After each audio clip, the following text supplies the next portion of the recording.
Bonjour, bonjour à toutes et à tous, bienvenue sur KTV, Kwezi FM, le 106.9 pour ce temps de parole, toujours en direct à la radio et à la télévision, il est avec nous. Ça fait longtemps qu'on n'a pas eu sur le plateau, ça nous fait toujours plaisir, c'est un honneur de le recevoir. Balache est avec nous, Balache, bonjour.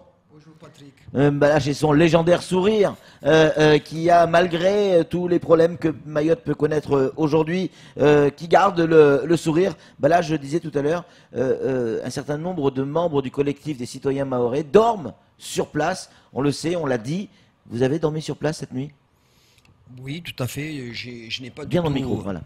je n'ai pas du tout à cacher comme quoi que j'ai dormi hier soir devant l'entrée du service Des étrangers. des Comment ça se étrangers passe à la préfecture. une nuit à la préfecture, Balache? C'est une nuit ordinaire. Hein. Ouais. C'est comme quand tu On dors. dort pas bien, enfin j'imagine que c'est compliqué, non? C'est compliqué, tout simplement, du fait que on monte la garde pour voir s'il n'y a pas des gens qui rôdent tout autour durant la nuit, parce que il se peut que ces genres de problèmes puissent surgir en pleine nuit, et puis après qu'il y ait des jeunes qui viennent nous agresser. On a vu des tentatives à plusieurs reprises là-dessus. C'est déjà arrivé, en tout cas des tentatives sur les citoyens mahorais qui sont à la préfecture, des gens qui sont venus ou qui essayent de venir pour vous déstabiliser, Qui essaient de venir, Ouais. mais quand ils arrivent, ils constatent que il y a des gens qui veillent et ils se rétractent sur eux, ils repartent, et puis voilà. Moi, je pense que c'est grâce à ça que des problèmes ne surviennent pas à perturber la vie des gens qui dorment devant l'entrée du service de l'immigration. Il y a quelques jours sur ce plateau, une dame, membre du collectif également, est venue en plateau et nous a dit on est en guerre et nous, devant la préfecture, on fait de la résistance. Vous êtes dans la même idée, la même philosophie?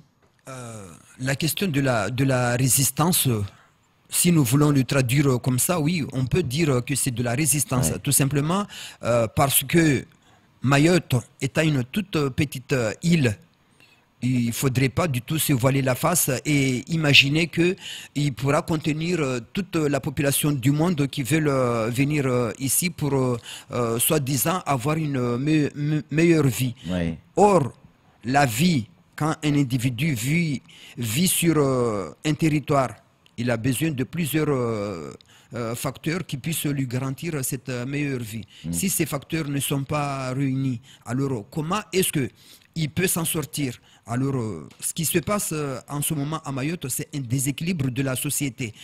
Tout simplement parce que quand on regarde qu'il y a une surpopulation, cette surpopulation exploite les ressources que nous devrions avoir qui puissent... Les ressources naturelles, hein. les Là on parle ressources d'environnement, Balache. Oui, oui, Ouais. tout à fait. Les ressources naturelles qu'on devrait avoir qui puissent nous garantir la vie au quotidien. L'eau, la terre. L'eau, la terre, Ouais. la mer, Ouais, ouais. tout est pratiquement démoli, déséquilibré, et maintenant on constate la désertification de Mayotte. Ouais. L'année dernière, on a parlé des problèmes d'éboulement, Ouais, des... Et ça, Alors, c'est à cause des clandestins?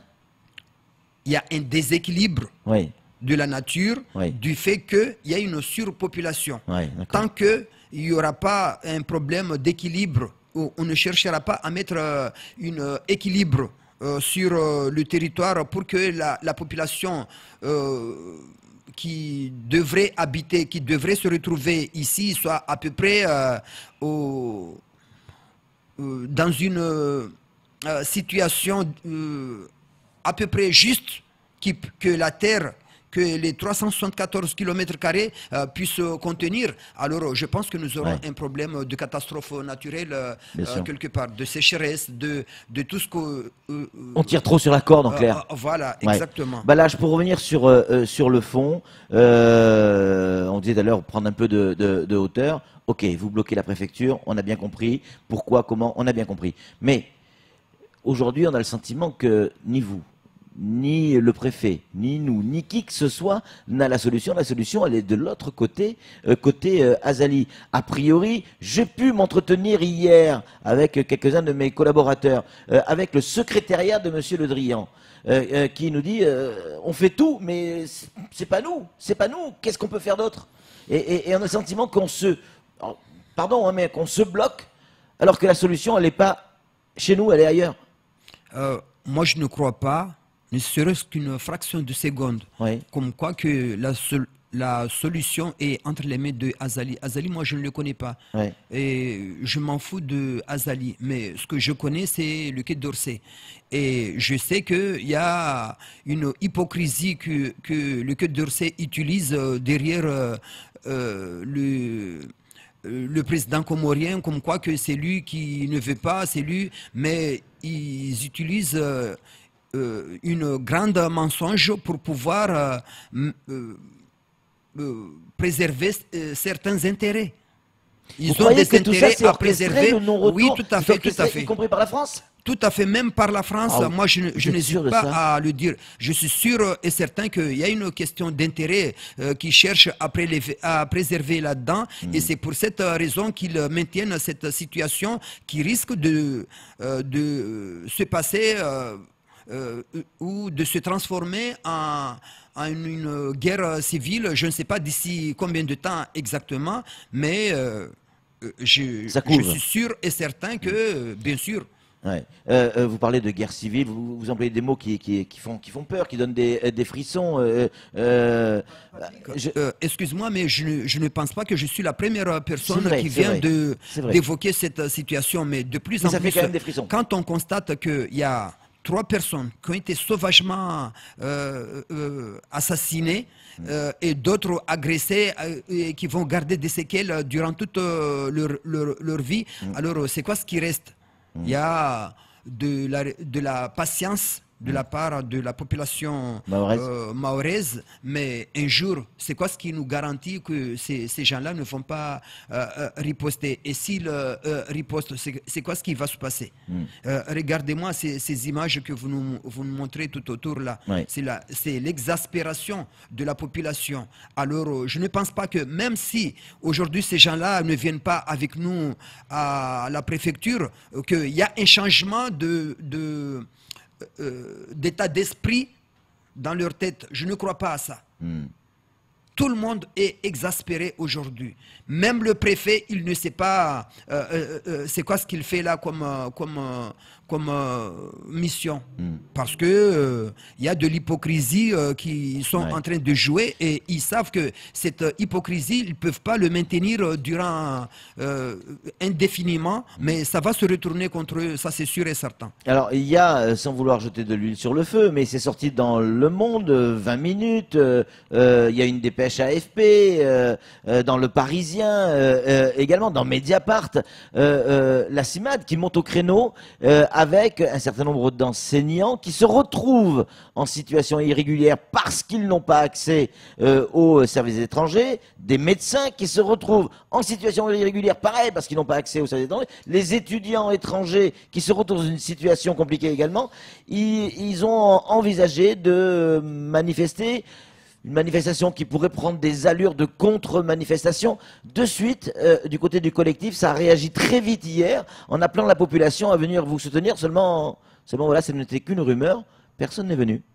Oui, oui, effectivement. Et heureusement, ils ne sont pas venus. Mais s'ils étaient venus, alors c'est quoi ce que vous imaginez? Il y aurait certainement une confrontation. Et s'il y avait une personne parmi les manifestants qui sont devant la préfecture qui serait touchée, alors dans ce cas, j'en suis sûr et certain que la population ne serait pas du tout restée les bras croisés et dire que bien fait pour ces gens qui se sont mobilisés pour fermer le bureau du service des étrangers. Je ne crois pas à ça, ne serait-ce qu'une... Alors, dans ce cas, moi je demande et je rappelle aux autorités de l'État qui sont présents ici à Mayotte et aux élus locaux, comme quoi qu'ils prennent leurs responsabilités pour pouvoir éviter n'importe quel problème de dérapage. Parce que si dérapage il y a, ce sera de leur responsabilité, mais pas de la faute de